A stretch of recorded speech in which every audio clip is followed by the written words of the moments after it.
पर उपस्थित all India किसान सभा के महासचिव अन्नान जी, यहाँ पर मौजूद ऑल इंडिया किसान सभा के महासचिव अतुल कुमार अंजान जी, देश के चर्चित किसान नेता BKU के राष्ट्रीय प्रवक्ता राकेश टिकैत जी, इस मंच पर विराजमान हमारे अनन्य सहयोगी दिल्ली मोर्चे पर लगातार आंदोलन में टिके हुए आपके नेता कृष्णा प्रसाद, बीजू कृष्णन जी, NK शुक्ला जी, हमारे संगठन के राष्ट्रीय सचिव कॉमरेड चंद्रमोहन, अखिल भारतीय खेत व ग्रामीण मजदूर सभा के राष्ट्रीय उपाध्यक्ष बालासुंदरम, कॉमरेड वेणु, कॉमरेड जवाहर और यहाँ पर मौजूद तमाम नेतागण, केरल विधानसभा के विभिन्न विधायकगण, प्रतिनिधि साथियों जो देश भर से आए हुए हैं, सबसे पहले मैं आप सबका अखिल भारतीय किसान महासभा की तरफ से क्रांतिकारी अभिनंदन करता हूँ। और इस केरल की धरती पर कोरोना काल में पिछली ऐतिहासिक बाढ़ में जिन लोगों ने जान गंवाई और आपने वेंडमनी से लेकर के कई जगहों से यात्राएं निकाली, उन तमाम शहीदों को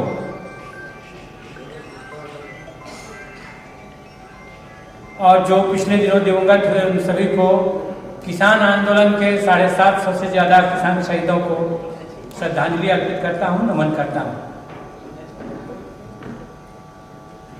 आपका सम्मेलन शानदार ढंग से सफल हो, इसकी कामना करता हूं।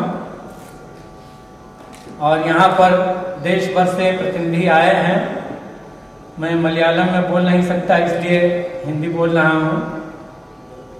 केरल ने जिस काबिलियत के साथ पिछली बाढ़ का और कोरोना का मुकाबला किया, उसके लिए वामपंथी सरकार के नेतृत्व में यहाँ की जनता का, बुद्धिजीवी जनता का, जो 100% शिक्षित रही है, उसका अभिनंदन करता हूँ, उसे बधाई देता हूँ, उसे धन्यवाद देता हूँ।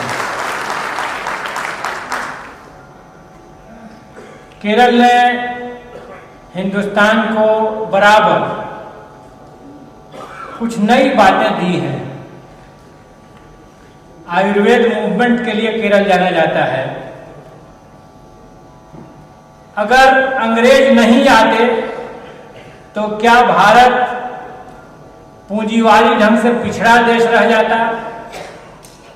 इसके लेखक आप ही के यहाँ के हैं, केन पणिक्कर। उन्होंने इस बात की तरफ इशारा किया। उसी धरती पर यह सम्मेलन हो रहा है। और आज भी अगर केरल में सार्वजनिक क्षेत्र में बहुत कुछ बचा हुआ है, तो उसमें जो लगातार वामपंथी सरकारें रही हैं, उनका एक बड़ा योगदान है, उनका एक बड़ा योगदान है। हम सब यहाँ जुटे हैं, संयुक्त किसान मोर्चे के नेता जुटे हैं। और जब हमारे देश की खेती को हमारे हाथ से छीन करके, फसलों पर अधिकार को हमारे हाथ से छीन करके कॉरपोरेट के हाथ में दे देने के लिए 3 कृषि कानून लाए गए, तो हम सारे लोग एकजुट हुए और दिल्ली बॉर्डर पर और देश भर में हमने ये कहा। बहुत लोग कहते हैं, इस बार भी मोर्चे की बैठक में कह रहे थे, लाल झंडे वाले बहुत हैं। हमने कहा कि लाल झंडे वालों से घबराइए मत। लाल झंडे वालों ने देश भर में इस किसान आंदोलन को फैलाने में महती भूमिका निभाई।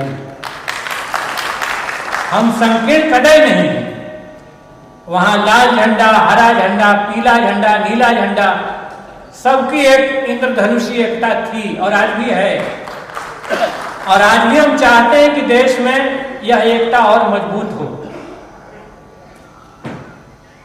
जरूर कुछ ऐसे संगठन बोलते हैं कि ये तो मजदूरों को भड़काने वाले रहे हैं। जरूर हम मजदूरों के पक्ष में रहे हैं, आदिवासियों के पक्ष में रहे हैं, महिलाओं के पक्ष में रहे हैं, लेकिन आज की तारीख में जब पूरा कॉरपोरेट ही खेती को ले लेना चाहता है, तो आज की तारीख में हम देश के किसानों से भी कहना चाहते हैं कि इस मजदूर किसान एकता को और ज्यादा मजबूत बनाने के अवसर पैदा हो गए और इस एकता को बनाना होगा। यह एकता जरूरी है। इस बात के लिए मोदी जी को जरूर धन्यवाद है कि 3 कृषि कानून ला करके, कृषि तो राज्य का विषय थी, विविधता मूलक आपका क्रॉप पैटर्न अलग है, बिहार का क्रॉप पैटर्न अलग है, पंजाब का क्रॉप पैटर्न अलग है, खेती राज्य का विषय थी, लेकिन 3 कृषि कानूनों को ला करके उन्होंने हिंदुस्तान के किसानों को एक कर दिया, एकजुट कर दिया। और इसके लिए मोदी जी जरूर धन्यवाद के पात्र हैं। और अगर पंजाब में आंदोलन चलता है तो केरल में भी आंदोलन चलता है, तमिलनाडु में भी आंदोलन चलता है, और सबका सेंटिमेंट जुड़ गया है। यही आजादी की लड़ाई में हुआ था। एक बार फिर से कंपनी राज लाने की कोशिश की जा रही है। कंपनी राज हम झेल चुके हैं इस देश में। 200 साल तक हमने कंपनी राज, हर कुछ कंपनी के जरिए, हर कुछ कंपनी के हाथ में दे दिया जाए, और फिर यह कोशिश चल रही है। हवाई जहाज, रेलवे, कारखाना, व्यापार, बैंक से करते करते आ गए खेती पर। लेकिन खेती एक फंडामेंटल चीज है। भारत जिसको हम कहते हैं कि एक कृषि प्रधान देश है, तो खेती से जुड़ा हुआ तो हमारा पर्व त्योहार भी है, खेती से जुड़ा हुआ हमारा पूरा का पूरा कल्चर है। अगर खेती किसान के हाथ से गई तो हमारे गांव नहीं बचेंगे, हमारा कल्चर नहीं बचेगा, देश नहीं बचेगा। इसलिए यह एक ऐतिहासिक लड़ाई का दौर है। हम जरूर अपने फसलों का लाभकारी दाम चाहते हैं। हम घाटे की खेती बर्दाश्त नहीं करेंगे।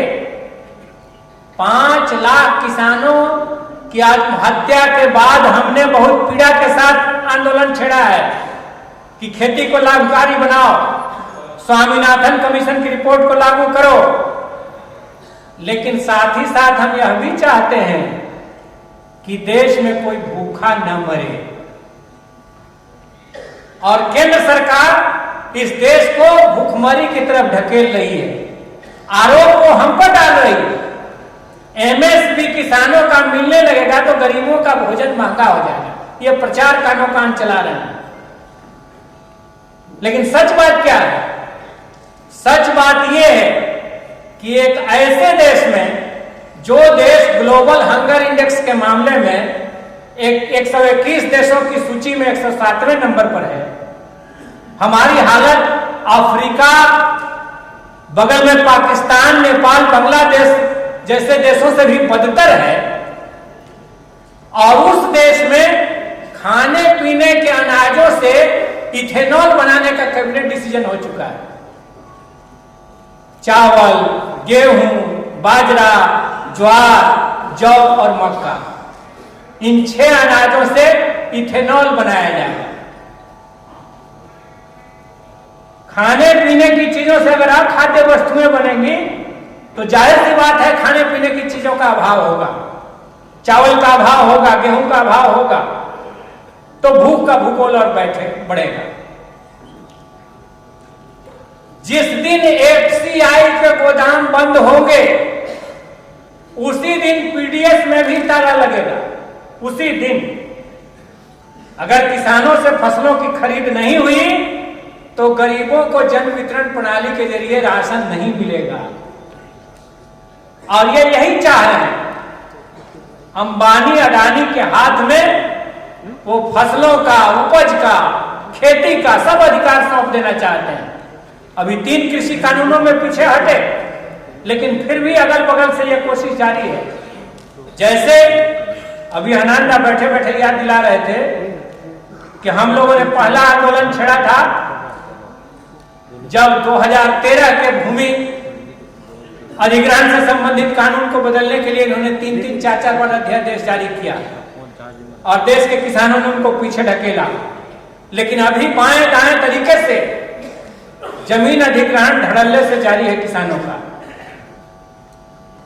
राकेश जी आज प्रेस कॉन्फ्रेंस में कह रहे थे कि देश के किसानों से हम अपील करेंगे कि जीतोगे जरूर लेकिन जमीन बेचना मत।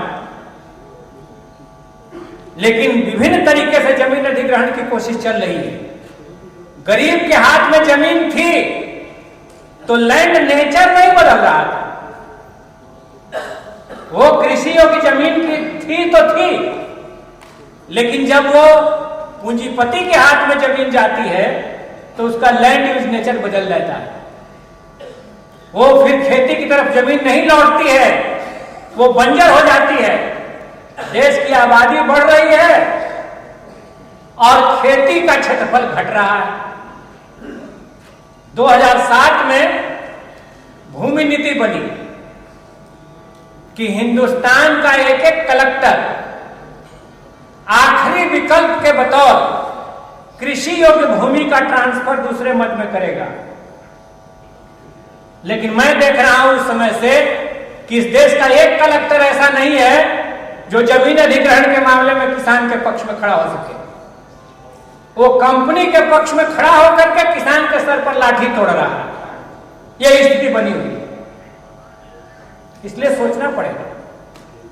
और मैंने कहा आपसे कि आदिवासी के हाथ से अगर जंगल चला जाएगा तो जंगल नहीं बचेगा, देश का पर्यावरण नहीं बचेगा। किसान के हाथ से खेती चली जाएगी तो गांव नहीं बचेगा, हमारा कल्चर नहीं बचेगा। और कंपनियों का क्या? 2008 में वित्त मंत्री उस समय थे प्रणब मुखर्जी, उनके साथ एक बैठक याद आती है। उन्होंने कॉरपोरेट्स की मीटिंग में कहा, उनके बड़े बड़े लीडर्स थे, कहा कि इस वर्ष रिसेशन चल रहा है, दुनिया में मंदी चल रही है, आप लोग थोड़ा अपना मुनाफा का रेट कम कर दीजिए।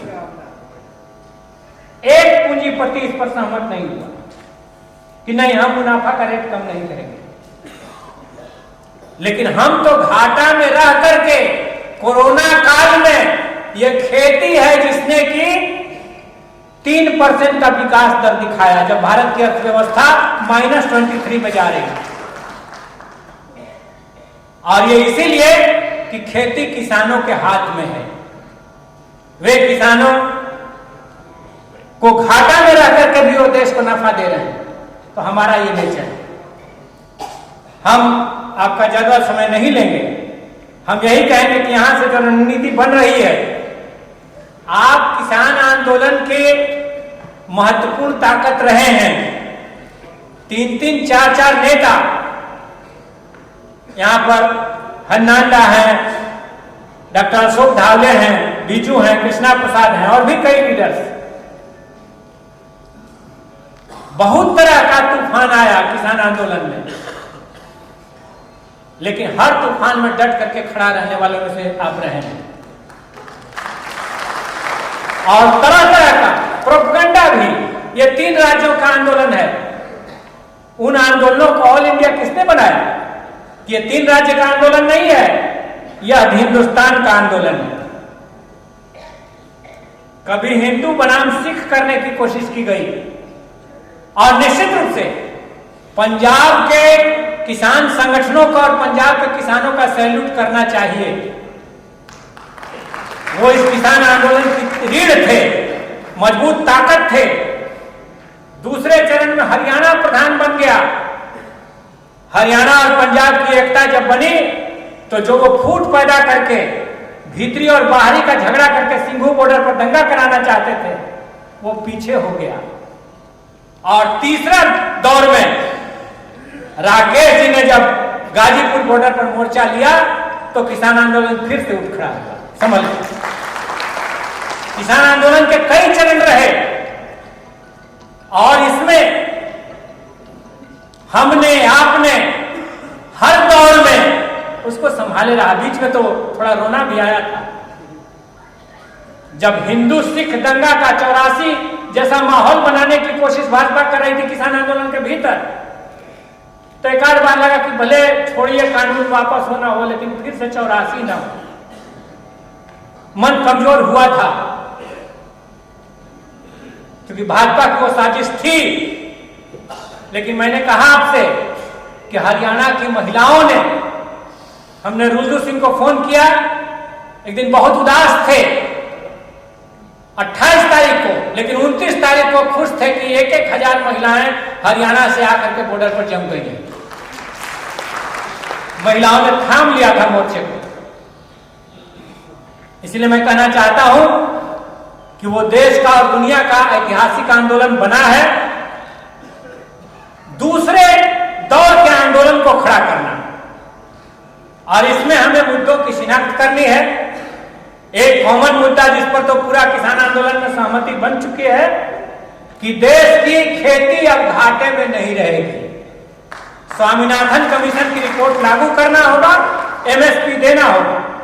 इसके अलावा और भी मुद्दे हैं, राज्यों के मुद्दे हैं। इस सरकार ने दगा किया है हमारे साथ। इन्होंने कहा था कि सभी मुकदमे हटा लिए जाएंगे, लखीमपुर के किसानों को न्याय मिलेगा। बहुत सारी मांगे वो सब लंबित रह गई। कमेटी बना करके हम एमएसपी दे देंगे, लेकिन विश्वासघात हुआ। तो फिर से हमें आंदोलन को संगठित करना है, और इसमें आपकी, हमारी यहां बैठे जो नेता हैं, इन सबकी बड़ी भूमिका है कि फिर से हम संकीर्ण नहीं हैं। हिंदुस्तान के कोने कोने में, हर राज्य में जो लोग भी इन मुद्दों पर एकता बनाना चाहते हैं, हम उनके साथ पूरी विशाल एकता बनाना चाहते हैं। और देश की खेती को, देश की आजादी को, देश के लोकतंत्र को और देश के संविधान को हमें बचाना है। अगर हम कहते हैं कि किसान सभाएं ग्रामीण इलाकों का गार्जियन संगठन है, तो हमें इस बात की गारंटी करनी है कि हमारे गांव में कोई दंगा न फैला दे, जो कोई किसानों के बीच फूट न डाल दे। इस बात की हमें गारंटी करनी है कि किसी दलित महिला के साथ, किसी गरीब के साथ कोई अत्याचार न करे, जिससे गांव में हमारी मजदूर एक किसान एकता में दरार पड़ जाए।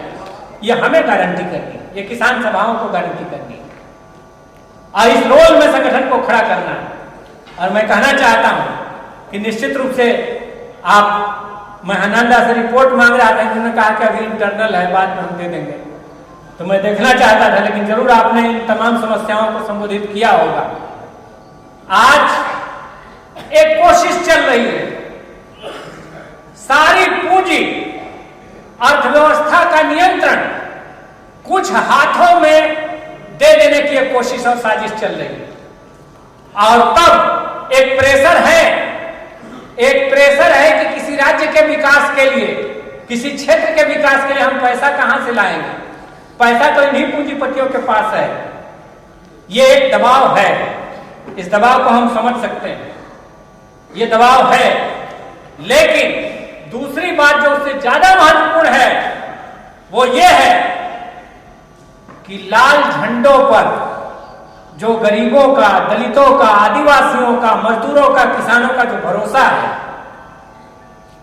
ये टूट गया तो देश बिखर जाएगा। ये ज्यादा महत्वपूर्ण बात है, और हमारा कमिटमेंट उसके साथ है, बिल्कुल डिक्लेयर बात है। और हमने कहा कि बिल्कुल संकीर्णता नहीं है। यह देश बुद्ध का देश है, लोकतंत्र को सदियों से जीने वाला देश है।